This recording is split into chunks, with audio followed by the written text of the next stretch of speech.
தேர்தல் அறிவித்த உடனே அது போட்டி என்று உறுதி செய்யப்படுகிறது. அதனால் போட்டி என்பது இருக்க தான் செய்யும். ஆனால் கடுமையான விமர்சனத்துக்கு நடுவில் நடக்குது.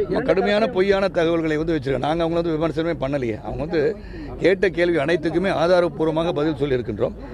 மக்கள் மன்றத்துக்கு எடுத்து சென்று 3139 வாக்காளர் பெருமக்கள் உள்ள, அதாவது 3400 பேர் இருந்தாங்கன்னா 3139 பேர் தான் வாக்களிக்க முடியும். அவர்களிடம் எடுத்து சென்று அவர்கள் குறைகளை சொல்லியிருக்க வேண்டும். பொதுக்குழுவில் நம்ம தீர்மானம் நிறைவேற்றப்பட்டு அதன் பிறகு கட்டிடம் இடிக்கப்பட்டு பெர்மிஷன் வாங்கி இடிக்கப்பட்டு அப்புறம் கட்டிடம் கட்ட முயற்சி வரும்போது அதை தடை பண்ணி அவரே சொல்கிறாங்க. பூச்சி முருகன் என்பவர்கள் அவங்க கமிட்டியில் நிற்கிறாரு. அவங்க அணி வெற்றி பெற்று வந்தால் அவங்க கேஸை வாபஸ் வாங்குறேன்னா அப்போ நீங்கள் கட்டணும்னு நினைக்கிறீங்க, நாங்கள் கட்டக்கூடாதுன்னு உங்களுக்கு எண்ணம் அதானே?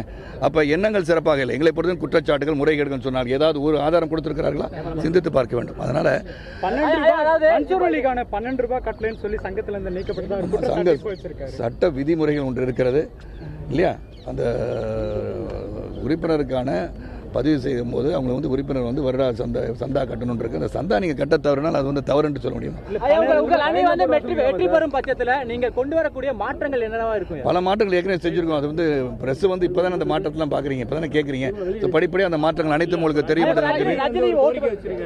ரஜினி சொல்லியிருக்காங்க தமிழ் திரைப்பட நடிகர் நாடக நடிகர் சங்கம், தமிழ் திரைப்பட நாடக நடிகர் சங்கம் பேரை மாற்ற வேண்டும் சொல்லியிருக்காங்க. இது பலரின் கோரிக்கை.